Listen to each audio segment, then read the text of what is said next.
sige, at lykke er ikke noget, du har. Hvis det er det, du har, gør dig lykkelig, så burde du have et evigt lykke. Lykke er noget, man er. Det er noget, man har. Men vi har lavet det om, fordi vores virkelighed fortæller os, hvis du har, så er du lykkelig. Hvis du ejer, så er du lykkelig.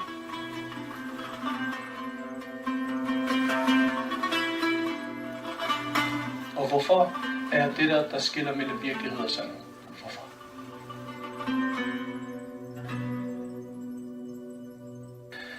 Du ved lige præcis, hvad du skal. Fordi du er i kontrol om, hvad du laver, de valg, du tager, og du ved lige præcis, hvad du skal. Det er din langtidshukommelse.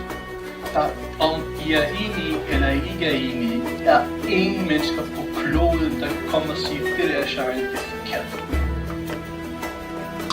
Så om I siger, synes det er rigtigt, det er forkert, det er en sag.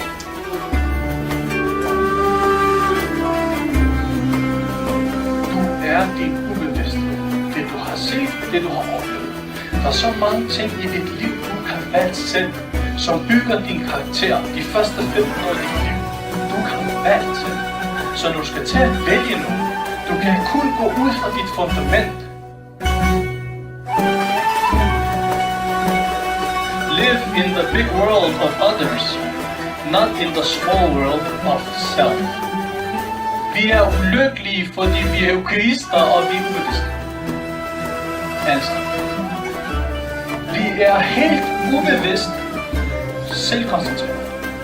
Vi er helt ubevidst mig i fokus.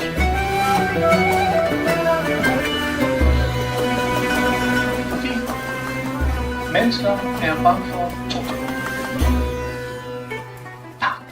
Det første er død, ikke? Det kommer som nummer 2. Det er ikke engang sådan bange for den måde. Det er nummer 2. Det er nummer 1 der. Fordi vi er sociale væsener, vi skal være en del af et fællesskab. Vi tør ikke at gøre noget, andre ikke gør os. Det kan være dine kollegaer. Det kan også være dine nabo. Men lige så snart din nabo ikke gengælder dig, og det irriterer dig, så er det fordi, du er forstyrret.